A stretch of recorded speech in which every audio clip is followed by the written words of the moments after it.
श्रीकृष्णाय वासुदेवाय हरे परमात्मने प्रणतक्लेशनाशाय गोविन्दाय नमो नमः। गोविन्दाय नमो नमः। श्रीमद्भागवत पुराणांतर्गत अभी पूर्व के वीडियो में हम गोकर्ण और धुंधकारी के प्रसंग के अंतर्गत महात्म के 5वें अध्याय के 97वें श्लोक तक कर लिए थे। उस 57 श्लोक की आगे वहाँ तक गोकर्ण जी कथा श्रवण कराने के लिए तैयार हो जाते हैं, प्रवर्तित हो जाते हैं और सब के सब लोग देश से, ग्राम से, अलग अलग स्थलों से आकर के कथा श्रवण में पहुँचते हैं। कथा प्रारंभ होती है। धुंधकारी को बैठने के लिए कहीं स्थान नहीं मिला। क्यों? क्योंकि वात्या रूपेण, वायु के रूप में धुंधकारी बैठे तो कहाँ बैठे, क्योंकि वायु का कोई निश्चित स्थान नहीं रहता।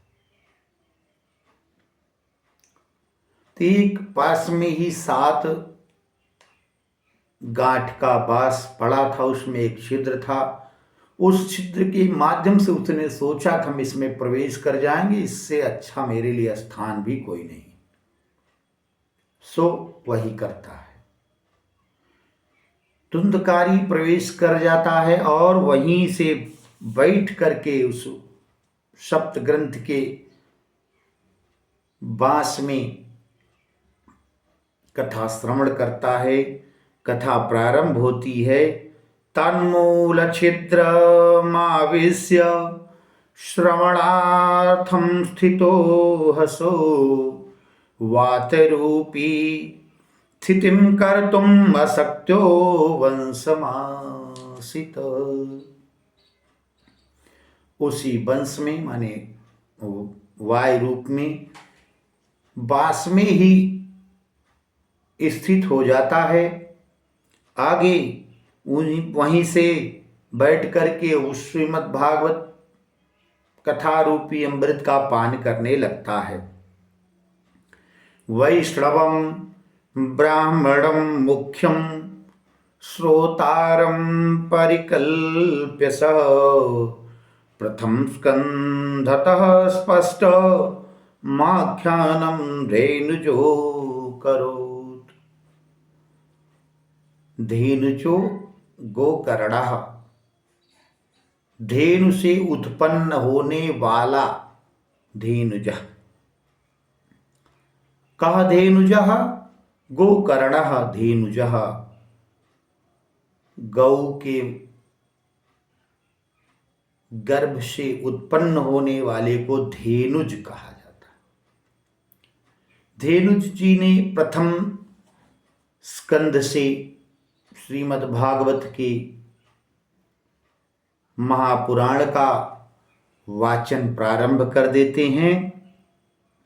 दिनांते रक्षिता गाथा तदा चित्रम बभूव वंशैक ग्रंथ भेदो भू शब्दम पश्यताम सताम। जैसे ही प्रथम दिवस की कथा का समापन होता है,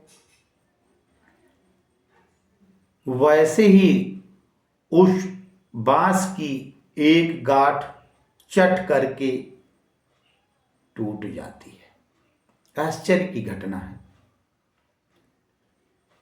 वह सप्त ग्रंथ में से एक ग्रंथ उसकी टूट गई।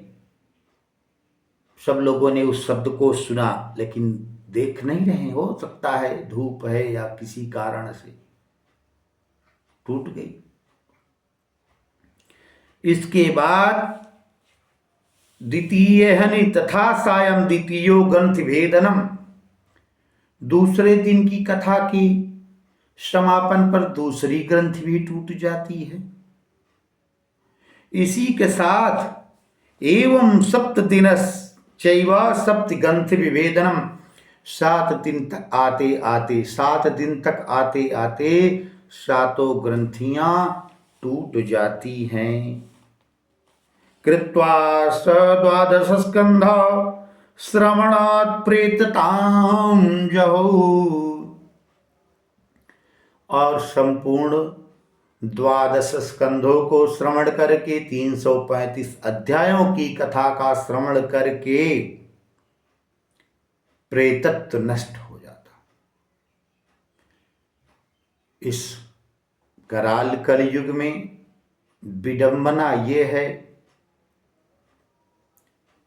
कि अब लोगों का कल्याण कैसे हो।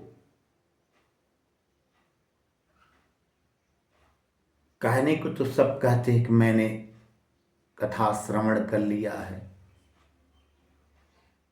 लेकिन उसका लाभ इस प्रकार से होगा जब हम पूरे 12 स्कंधों के संपूर्ण कथा का श्रवण अथवा उसके जो श्लोकबद्ध वांग्मयी मूर्ति है भगवान, उसका श्रवण करना पड़ेगा। अच्छा, जो लोग नहीं श्रवण कर पा रहे हो, भागवत महापुराण की पुस्तक का दर्शन ही करें, रख कर पे रोज दर्शन कर लें।